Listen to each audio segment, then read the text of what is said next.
Everyone, हम पढ़ रहे हैं class 9 science chapter 1 matters in our surrounding. We have already covered some topics in our previous videos. Today will start a new topic that is the gaseous state. Gaseous state के start होते ही activity है activity 1.11. इसको मैं समझा देती हूँ आपको कैसे है. इस 3 सिरिंज आपको लेने के लिए बोला गया है.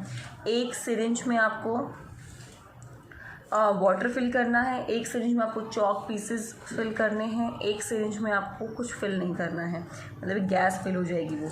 ठीक है, तो फिर आप पीछे से उसका पिस्टन को जब प्रेस करते हैं तो किसको प्रेस करने में आपको इजी फील होता है, या फिर इजीली कौन सा सिरिंज का पिस्टन इजीली कंप्रेस हो जाता है, तो ये बताना है आपको. ओके, देख लेते हैं. The piston is pushed in easily in the syringe containing air. जिस भी सिरिंज में एयर है वो इजीली, जैसे हमें इंजेक्शन लगता है तो एयर होगी, अगर वहाँ हम फिल कर देंगे तो इजीली पुश हो जाएगा वो. ठीक है, the piston is pushed with very difficulty in the syringe containing chalk pieces.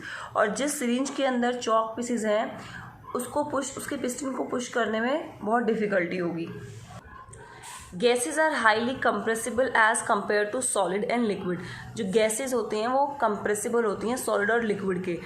Gases आराम से दबाई जा सकती हैं, कंप्रेस किया जा सकता है. ठीक है, अब 2 टाइप की गैसेज की हम बात करेंगे. एलपीजी होता है liquefied petroleum gas cylinder that we get in a home.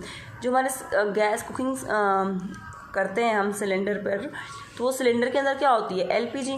ठीक है, और the oxygen supply to the hospital in the cylinders. और जो ऑक्सीजन सप्लाई की जाती है सिलेंडर के अंदर, ठीक है, हॉस्पिटल्स में, तो उसमें भी गैस होती है. नाउ बात करते हैं CNG. CNG is compressed natural gas is used as fuel these days in vehicles में कौन सी गैस यूज होती है, CNG. Clear? Due to its high compressibility, large volume of a gas can be compressed into a small cylinder and transported easily. भाई high compressibility इसके अंदर feature है एक, तो जो बड़ी अमाउंट की गैस होती है, जो बहुत ज़्यादा गैस होती है, वो भी छोटे सिलेंडर में हम फिल कर सकते हैं और इजीली ट्रांसपोर्ट कर सकते हैं. ठीक है, the particles of the aroma of food mix with the particle of air. हमें खाना बन रहा होता है, खुशबू बहुत जल्दी आ जाती है. अरोमा का मतलब है स्मेल, बहुत जल्दी आ जाती है. तो कैसे आती है, वो एयर के पार्टिकल्स के अंदर फूड के पार्टिकल्स मिक्स हो जाते हैं, spread from the kitchen and reaches and even father away. मतलब बहुत जल्दी हमारे तक पहुंच जाते हैं क्योंकि वो गैस के अंदर जो एयर है उसके अंदर मिक्स हो जाते हैं. The smell of hot cooked food reach us in seconds. Hot cooked food की जो स्मेल है वो बहुत सेकेंड्स में हमारे पास आ जाती है. Rate of diffusion of gas is very high. मतलब जो डिफ्यूजन है, मिक्स होने का प्रोसेस है गैस का, वो बहुत जल्दी मिक्स होती हैं चीज़ें गैस के अंदर. Clear? Due to high speed of particles and large space between them. Gas के जो पार्टिकल्स होते हैं वो बहुत दूर दूर होते हैं, बहुत दूर दूर, वाटर से भी ज़्यादा दूर दूर. ठीक है, एक तो हाई स्पीड होती है इनके पार्टिकल्स की और स्पेस होता है इन गैस के पार्टिकल्स में. तो gases show the property of diffusing very fast into other gas.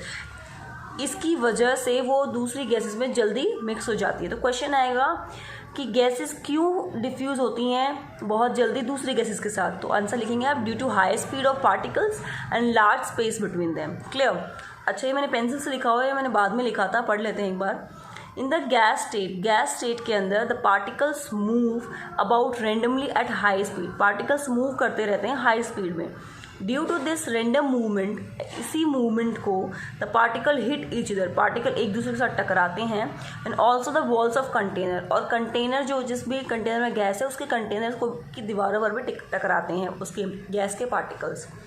The pressure exerted by gas is because of this force.